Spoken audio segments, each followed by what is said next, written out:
أعوذ بالله من الشيطان الرجيم بسم الله الرحمن الرحيم وقالت اليهود ليست النصارى على شيء وقالت النصارى ليست اليهود على شيء وهم يتلون الكتاب كذلك قال الذين لا يعلمون مثل قولهم فالله يحكم بينهم يوم القيامة فيما كانوا فيه يختلفون ومن أظلم ممن منع مساجد الله أن يذكر فيها اسمه وسعى في خرابها أولئك ما كان لهم أن يدخلوها إلا خائفين لهم في الدنيا خزي ولهم في الآخرة عذاب عظيم ولله المشرق والمغرب فأينما تولوا فثم وجه الله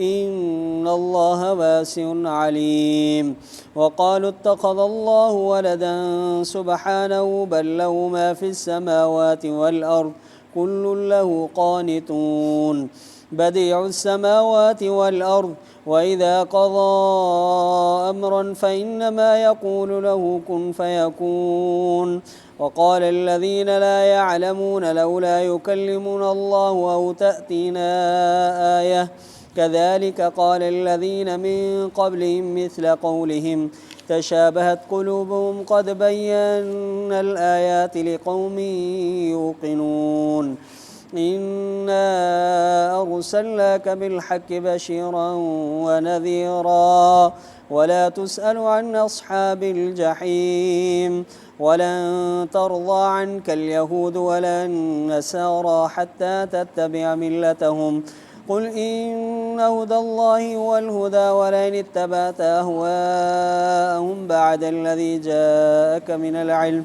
ما لك من الله من ولي ولا نصير الذين آتيناهم الكتاب يتلونه حق تلاوته أولئك يؤمنون به ومن يكفر به فأولئك هم الخاسرون صدق الله العظيم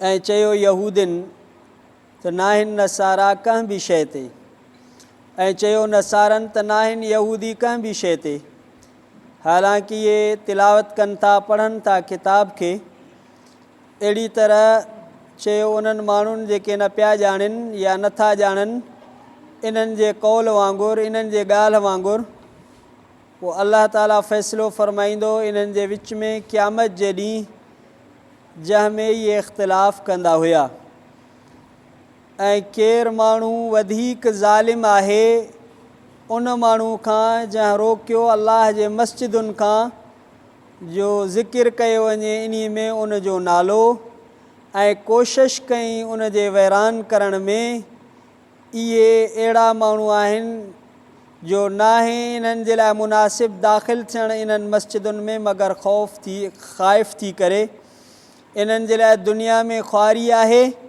ऐं इन्हनि जे लाइ आख़िरत में अज़ाब वॾो आहे अल्लाह जे लाइ मशरिक़ ऐं मग़रिब आहे ओलह ऐं ओभर आहे पोइ जाॾे पुठी फेरींदो मुंहुं कंदो पोइ उते आहे अल्लाह जी ज़ात मुक़द्दस अल्लाह जो मोह बेशक अल्लाह ताला कुशादो ॼाणींदड़ आहे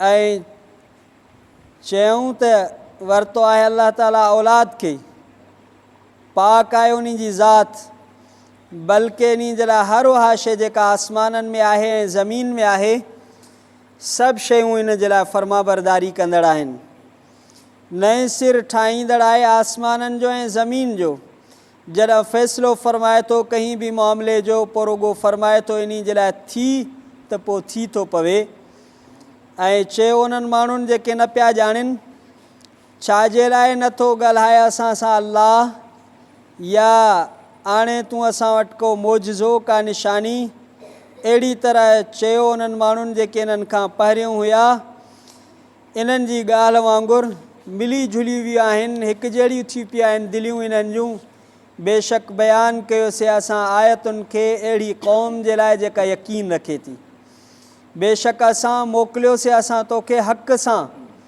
बिशारत ॾींदड़, ख़ुशख़बरी ॾींदड़ ऐं ड्रिजारींदड़, ऐं न सवाल कयो वेंदो तोखां जहन्नम वारनि जे बारे में। ऐं हरगिज़ राज़ी न थींदा तोखां यहूदी ऐं नसारा एतिरे ताईं जो ताबेदारी करें तूं इन्हनि जे मिलत जी, इन्हनि जे दीन जी। चओ त बेशक हिदायत आहे अल्लाह जी, इहा ई हिदायत आहे। कसम आहे जेकॾहिं ताबेदारी कंदे तूं इन्हनि जे नफ़सानी ख़्वाहिशुनि जी, बाद उन जे जो आयो तो वटि इल्मु त न हूंदो तुंहिंजे लाइ अल्लाह जे तरफ़ां कोई मददगार न की कोई वली। जिन माण्हुनि खे ॾिनोसीं असां किताब, तिलावत कनि था उन जे तिलावत जे हक़ आधार इहे आहिनि जो ईमान आणनि था इन सां, ऐं जेके कुफ़ुर कनि था इन जो इहे माण्हू नुक़सान वारा आहिनि। सूरतुल बक़रा रुकू नंबर 14 पहिरियों सिपारो अलिफ लाम मीम आयत नंबर 112 खां आयत नंबर 121 ताईं मुकम्मल रुकू तिलावत कयोसीं ऐं उन जो मुख़्तसर लफ़्ज़ी तर्जुमो बि पढ़ियोसीं मुकम्मल। हाणे मुख़्तसर इन्हनि आयात जो तफ़सीर। पहिरीं आयत क़ालतिल यहूदु लैसतिन नसारा, यहूदिन चयो त नसारा त कहीं दीन ते ई कोन्हनि के, ऐं नसारनि वरी चयो त यहूदी कहीं बि दीन ते कोन्हनि के। हिकिड़े दफ़े नजरान वारनि जो वफ़द नसारनि जो नबी सल्लल्लाहु अलैहि वसल्लम वटि आयो ऐं यहूदिन जा अहबार आलिम बि आया। पोइ हिक ॿिए में इख़्तिलाफ़ कयूं। पोइ हिक ॿिए खे चवनि पिया, नसारा यहूदिन खे चवनि पिया त तव्हां ठीकु न आहियो, तव्हां दुरुस्त न आहियो, तव्हां कहीं दीन ते ई कोन हो।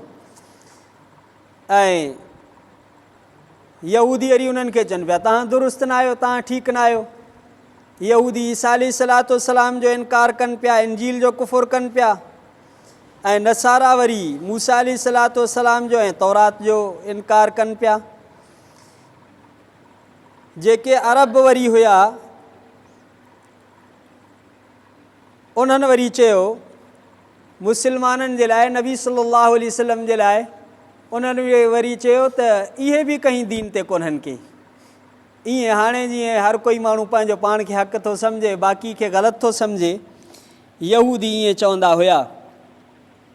अलाह ताला इन्हनि जे इन ॻाल्हि खे बयानु कयो। अलाह सी फ़रमायो त जेके ला इल्म माण्हू हुया, अणॼाणू माण्हू हुया, उन्हनि जो बि इहो अहिड़ी तरह साॻियो इख़्तिलाफ़ हुयो। वमन अज़लमु मिम्मन मनअ मसाजिद अल्लाह अन युज़करा फ़ीहा इस्मुहु वसअ फ़ी ख़राबिहा। इन आयत में अल्लाह ताला फ़रमायो त उन माण्हू खां वधीक केरु ज़ालिम थी सघे थो जेको अल्लाह जे मस्जिदुनि खां माण्हुनि खे रोके ते ज़िकिर न कयो, जीअं नसारा कंदा हुआ। बैतुल मुक़द्दस में गंदगी फिटी कंदा हुआ, माण्हुनि खे निमाज़ पढ़ण खां रोकींदा हुआ। अल्लाह ताला फ़रमाए त इन्हनि खां वधीक कोई ज़ालिम कोन थो थी सघे, ऐं इहे उन जे वैरान करण में कोशिशि कंदा हुआ त इहा वैरान थिए, गैराबाद थिए। अल्लाह ताला अहिड़नि माण्हुनि जी सज़ा ॿुधाई आहे त अहिड़नि माण्हुनि जे लाइ दुनिया में बि ख़्वारी आहे ऐं आख़िरत में इन्हनि जे लाइ वॾो अज़ाब आहे। जेको माण्हू मस्जिद जे वैरान करण में कोशिशि कंदो, जेको मस्जिद खे गैराबाद कंदो, माण्हुनि खे मस्जिद में अचण खां, ज़िक्र अज़कार करण खां रोकींदो, अल्लाह जे इबादत गाह में रुकावट विझंदो, अहिड़े माण्हू जे लाइ दुनिया में बि ख़्वारी आहे, आख़िरत में अहिड़नि माण्हुनि जे लाइ वॾो अज़ाब आहे। जीअं मुशरिकीन मक्का नबी सल्लल्लाहु अलैहि वसल्लम खे बैतुल्लाह खां रोकींदा हुआ। हुदैबिया जे मौक़े ते साईं जन खे मनो कयूं त तव्हांखे उमिरो हिन साल न कयो। अहिड़े नमूने सां अल्लाह ताला फ़रमाए इहे ज़ालिम माण्हू आहिनि जेके अल्लाह जे मस्जिदुनि खां माण्हुनि खे रोकीनि था। हेठी जेका आयत आहे वलिल्लाहिल मशरिक़ वल मग़रिब फ़अइनमा तुवल्लू फ़सम्म वजहुल्लाह, इहा आयत नासिख़ ऐं मनसूख़ जे हुकुम में आहे, माना इन जो हुकुम ज़ाइल आहे। अल्लाह ताला फ़रमाया ओला ओभर सभु कुझु मुंहिंजे लाइ आहे। जाॾे बि तव्हां मुंहुं करे निमाज़ पढ़ंदो ओॾे निमाज़ थी वेंदी। असुल में इहो नबी सल्लल्लाहु अलैहि वसल्लम 17 महीना बैतुल मुक़द्दस ॾे मुंहुं करे निमाज़ पढ़ी, पोइ वरी साईं जन खे अलाह ताला हुकुम फ़रमायो, पोइ बैतुल्लाह ॾे मुंहुं करे निमाज़ पढ़ियूं। पोइ मुअतरिज़ीन एतिराज़ी माण्हुनि एतिराज़ कयो त 17 महीना हेॾे हाणे वरी हेॾे। पोइ अलाह ताला फ़रमाया हक़ीक़त में त ईअं आहे, जाॾे बि तव्हां मुंहुं करे पढ़ो त अलाह जी ज़ात हर जॻह ते, हर जाइ ते, हर मकान में, हर वक़्तु मौजूदु आहे।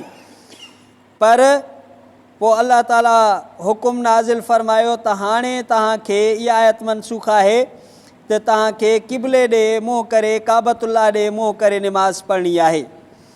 ॿियो इन आयत जे लाइ ईअं आहे त नबी सल्लल्लाहु अलैहि वसल्लम मुख़्तलिफ़ ग़ज़वात में, जंगियुनि में जॾहिं सवारी ते हूंदा नफ़िली निमाज़ पढ़ंदा हुआ। हुकुम इहो त जाॾे बि सवारी जो मुंहुं हुजे नफ़िली निमाज़ ओॾे ई मुंहुं करे निमाज़ पढ़ी सघिजे थी। हाणे बि इहा नफ़िली निमाज़ जेकॾहिं माण्हू खे क़िबले जी ख़बर नथी पए, जांच जूच खां बाद में नफ़िली निमाज़ क़िबले खां बाद, जांच जूच खां बाद में त निमाज़ पढ़ी सघिजे थी, छो त अलाह जी ज़ात जिथे किथे आहे। बाक़ी इन मां इहो नथो वठी सघिजे त हाणे क़िबले ॾे छो था असां मुंहुं करे निमाज़ पढ़ूं, छो त अलाह ताला ॿी आयत में हुकुम फ़रमाए तव्हांखे निमाज़ क़िबले ॾे मुंहुं करे निमाज़ पढ़णी आहे। फ़वल्लि वजहक शत्रल मस्जिदिल हराम, इहा आयत आहे। वक़ालु इत्तख़ज़ल्लाहु वलदन सुब्हानहू,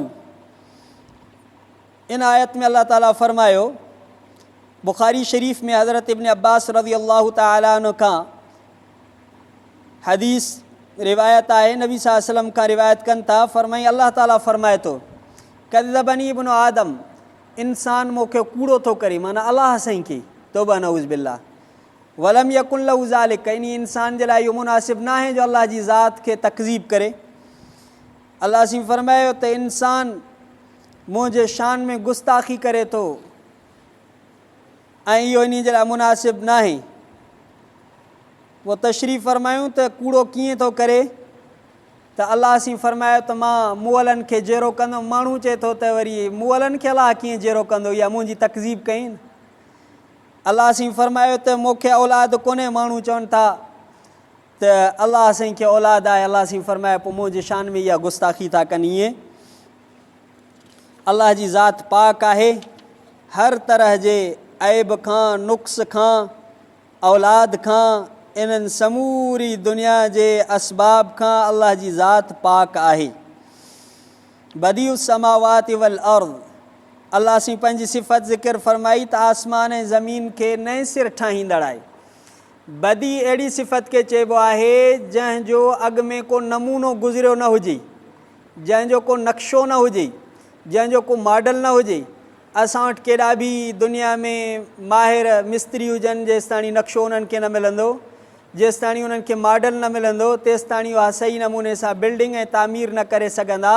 अल्लाह पूरी काइनात खे, आसमान ज़मीन खे सवाइ कंहिं नक्शे ठाहिण जे पाण पंहिंजे हुकुम सां ठाहियो आहे ऐं उन में कोई बि नक़्स कोन्हे को।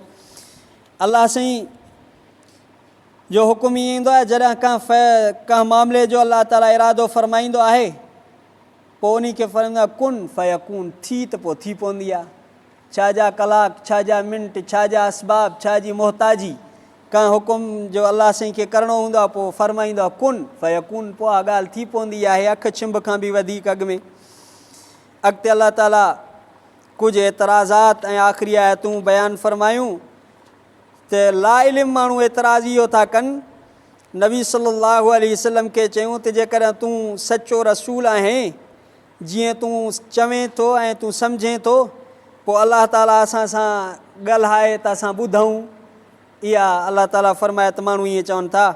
पोइ अलाह साईं फ़रमाया क़ाल लज़ीन ला यअलमून लौला युकल्लिमुना अल्लाह, बेइल्म माण्हू, ला इल्म माण्हू, जाहिल माण्हू ईअं था चवनि त अलाह साईं असां सां छो नथो ॻाल्हाए।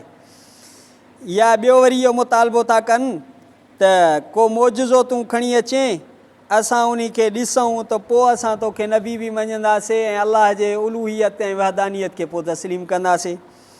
अलाह साईं फ़रमाए इहे जेके अॻियूं क़ौमूं बदबख़्त गुज़रियूं, उन्हनि जा बि अहिड़े क़िस्म जा सवाल हुया।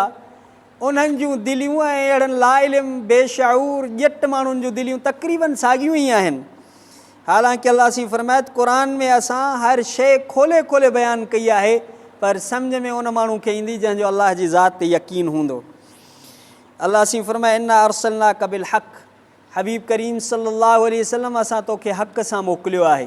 तुंहिंजी नबूवत बि बरहक़ आहे, तुंहिंजी रिसालत बि बरहक़ आहे, तुंहिंजी ख़त्म नबूवत बि बरहक़ आहे। बशीरन तुंहिंजी सिफ़त आहे जो तूं ख़ुशख़बरी ॾींदड़ आहे जन्नत जी।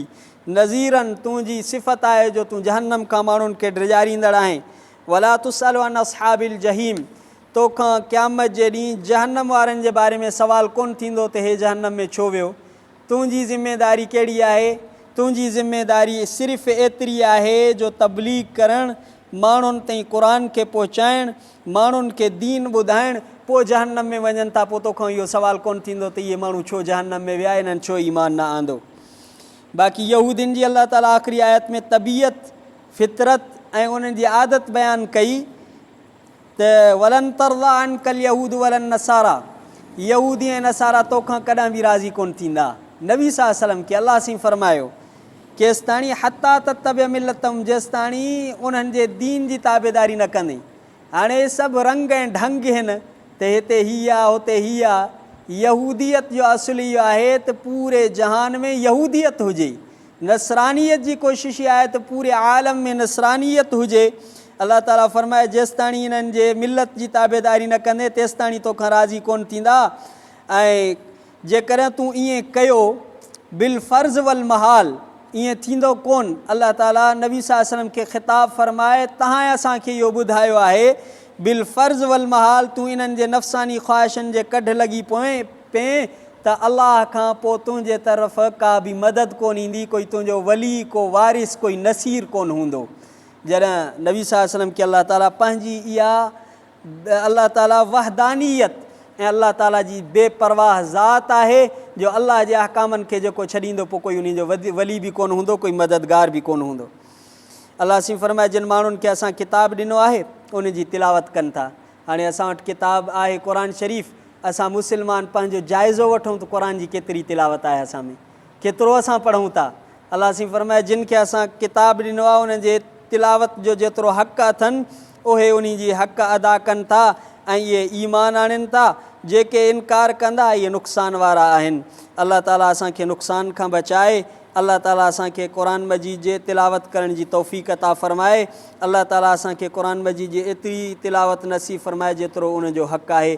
इंशाअल्लाह ज़िंदगी रही त वरी सुभाणे बाक़ी रोकूं इंशाअल्लाह ताला तिलावत कंदासीं। बिस्मिल्लाहिर रहमानिर रहीम। रब्बना आतिना फ़िद दुनिया हसनतम व फ़िल आख़िरति हसनतम व क़िना अज़ाबन नार। सल्लल्लाहु तआला अला खैरिल ख़ल्क़ि मुहम्मद सल्लल्लाहु अलैहि वसल्लम व अला आलिहि व सहबिहि अजमईन। ला इलाहा इल्लल्लाह मुहम्मदुर रसूलुल्लाह।